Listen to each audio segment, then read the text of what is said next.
Hello everyone, कैसे हैं आप सब। उम्मीद करते हैं सब कुछ ठीक होगा, सब कुछ अच्छा रहे, ये अच्छी बात है। अच्छा, एक बात बताओ, आप में से बहुत सारे ऐसे स्टूडेंट होंगे ना जिनका यूपीएससी में नहीं हो रहा होगा तो सोचते होंगे पीसीएस हो जाए, पीसीएस में नहीं हो रहा होगा सोचते होंगे कहीं और दरोगा ही बन जाए, सिपाही बन जाए, कहीं पे कहीं चले जाए। जो कांस्टेबल एसआई का तैयारी कर रहे हैं वहां अटेम्प्ट खत्म हो गया तो चलो पीसीएस ने ज्यादा समय दिया है तो उसी को कर लेते हैं।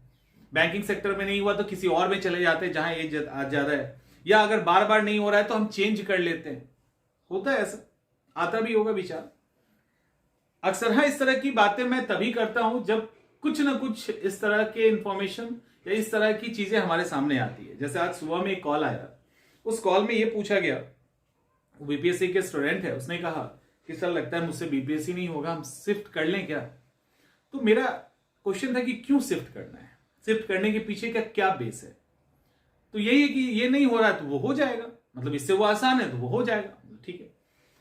वहां पर हो जाएगा, वहां पर भी तो उस तरह के स्टूडेंट तैयारी कर रहे हैं ना, तो आप यहां से वहां चले जाएंगे और वहां हो जाएगा, इस बात की क्या, किस बात इतनी कैसे गारंटी है। दोनों के पैटर्न पे दोनों पैटर्न अलग है, सब कुछ डिफरेंट है वहां पे। तो दिमाग में क्या है कि ये पीसीएस लेवल की तैयारी है ना, यूपीएससी वाले को लगता है वो यूपीएससी लेवल की तैयारी है ना, तो हमने उस लेवल पे तैयारी किया तो नीचे का तो हो ही जाएगा। चलो ठीक है, आप में से कुछ लोगों के मन में ऐसा जरूर चलता होगा और कुछ लोग ऑलरेडी कर चुके होंगे। मैंने बहुत को देखा है कि दरोगा के अंदर या रेलवे के अंदर या अलग अलग बैंकिंग सेक्टर में जहां पे एज कम होता है, एसएससी में जहां एज कम होता है वहां जब समाप्त हो जाएगा ना तब तो कुछ बचता नहीं है, तो चलो ना बीपीएससी कर लेते हैं, यूपीपीएससी कर लेते हैं, ऐसा होता है। क्या इस तरह से शिफ्ट करना सॉल्यूशन है? पहले एक चीज का जवाब ढूंढ लीजिए खुद से, हमको नहीं देना, खुद से ढूंढ लीजिए कि क्या जिस एग्जाम का आपने तैयारी किया है इतने समय से और मान लो उसमें सफलता नहीं मिली, क्या वो उस एग्जामिनेशन का पेपर ऐसा था जो आपको समझ में नहीं आ रहा था? क्या सिलेबस जो था वो आपके कंट्रोल में नहीं था? क्या आप बहुत मेहनत करते तो उसको ठीक से नहीं कर पाते? तो अगर उसके सिलेबस में दिक्कत है, उसके सिलेबस को आप संभाल नहीं सकते, आपका मानसिक स्तर ऐसा नहीं है कि आप उस एग्जाम को क्वालिफाई कर ले, तब तो बहुत बढ़िया, आप साइड हो जाइए, कुछ और कीजिए, अच्छी बात है। तब तो आपने एक अच्छा डिसीजन लिया है कि नहीं ये आपके बस का ही नहीं है, हम अलग हो जाते हैं। लेकिन यदि आपको लगता है कि नहीं उस सारे सिलेबस में कुछ ऐसा नहीं है जो हमको बहुत परेशान करता है, थोड़ा मेहनत करेंगे सब समझ जाएंगे, थोड़ा मेहनत करेंगे उस पर कमांडिंग पोजीशन हो जाएगी, हम थोड़ी अच्छे से उसको प्लान करके पढ़ेंगे तो हम एग्जाम क्रैक कर सकते हैं। ऐसा नहीं कह सकते कि उसके अंदर ऐसे ऐसे सब्जेक्ट है जो हमसे संभलेगा ही नहीं, हम अगर मेहनत करें तो हम संभाल सकते हैं। अगर ये है उसके बाद वो एग्जाम नहीं निकला और आप दूसरे एग्जाम में जा रहे हैं तो डेफिनेटली वहां पर भी चूक होनी है।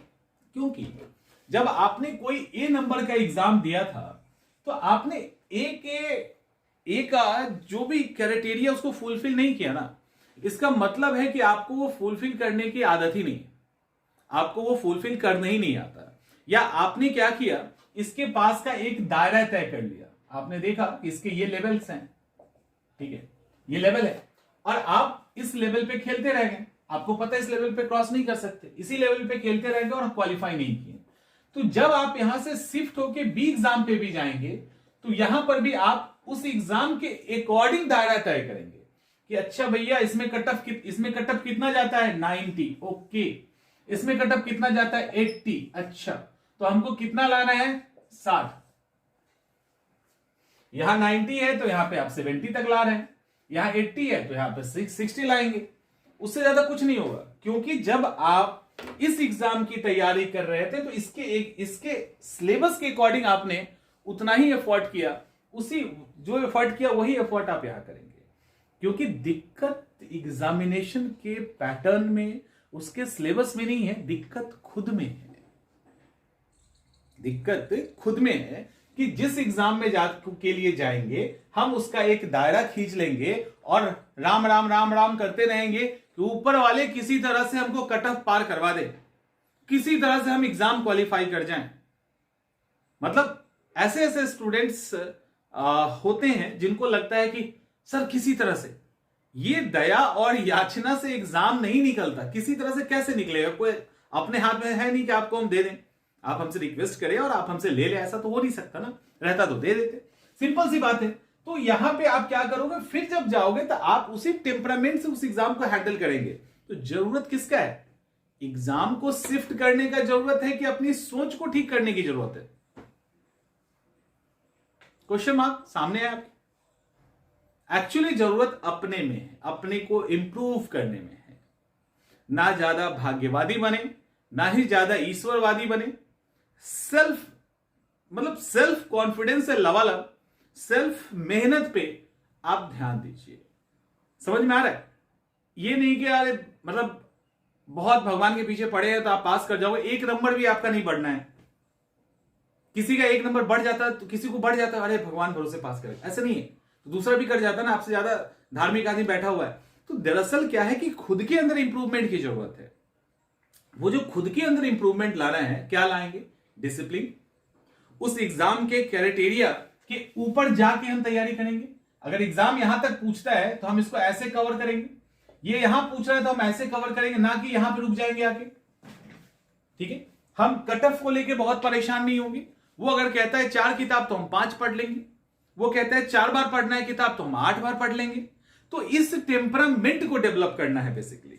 जब ये टेम्परामेंट डेवलप होगा तो आपको ये शिफ्टिंग वाला झंझट खत्म हो जाएगा। देखो शिफ्टिंग में क्या होता है, कई बार आपने देखा होगा कि ऑप्शनल पेपर, पहले जब यूपीएससी के अंदर, तो अभी भी होता है ना, ऑप्शनल पेपर, क्या भैया हिस्ट्री से नहीं हुआ, चलो कोई नहीं, अगले साल पोल साइंस लेते हैं। जब पोल साइंस से नहीं हुआ, अच्छा पवैड ले लेते हैं। अच्छा पवैड से नहीं हुआ, एंथ्रो ले लेते हैं।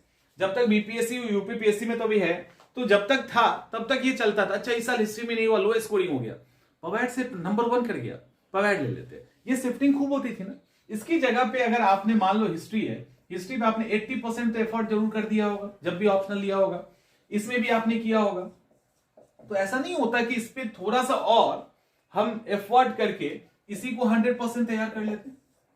अब हम अगर पोल से पवैड में जाएंगे तो हमको तो फिर से 100% एफर्ट करना होगा ना, एंथ्रो में जाएंगे तो फिर से 100% एफर्ट करना होगा ना। तो यहां 20% करने में फायदा था कि यहां पे, अब इस यही बात यहां पर भी लागू होती है। आप जिस एग्जाम की तैयारी कर रहे हैं उस एग्जाम में आप अगर 60% के लिए ही रेडी हैं तो आपको यहां 40% ही एफर्ट करना है ना। और दूसरे एग्जाम में जाएंगे तो उसका एग्जाम का तरीका अलग, पैटर्न अलग, एग्जाम का टाइम अलग हो जाता है, उसके अकॉर्डिंग आपको सेट करना है। तो ये पूरी तरह से आपके लिए नया एग्जाम होगा, सब कुछ नए तरीके से, क्वेश्चन भले यहां से भी पूछा ही जाएगा लेकिन वो पूरा नया एग्जाम है, उसके अकॉर्डिंग आपको तैयार होना होगा, उसके अकॉर्डिंग खुद को आप रेडी करेंगे। तो यहां जाने में ज्यादा फायदा है या इस एग्जाम को क्रैक करने में ज्यादा फायदा है? फायदे में आप यही रहेंगे। शिफ्ट करना सॉल्यूशन नहीं है, सुधारना सॉल्यूशन है। तो खुद को इंप्रूव कीजिए और सुधारिए, वो अगर हो जाएगा तो आपका काम बन जाएगा, शिफ्टिंग की जरूरत नहीं होगी। उम्मीद करते हैं समझ में आ गई हुई बातें। तो जिन जिन लोगों के मन में लगता है कि कहीं और नहीं, कहीं और क्यों जाओगे, अगर आप जाने का बस एक ही आधार है, वो एग्जाम आपसे संभल नहीं रहा, उस एग्जाम का सिलेबस आपके कंट्रोल में से बाहर है, आप लाख कोशिश करेंगे तब भी आप कहीं ना कहीं फंस जाएंगे। अगर आपको ये डर है तुरंत हट जाइए, 1 मिनट भी नहीं। और आप इसलिए हट रहे हैं कि हम मेहनत नहीं करके पहुंच पा रहे हैं, हम उसके क्राइटेरिया को पूरा नहीं कर पा रहे। अगर हमारे अंदर कैलिबर है तो आपको छोड़ने की जरूरत नहीं है, आपको सुधारने की जरूरत है। फिर समझ में आ रहा है? तो इस तरह से आप अप्रोच कीजिए, एग्जाम आसान हो जाएगा। मिलते हैं अगले वीडियो में।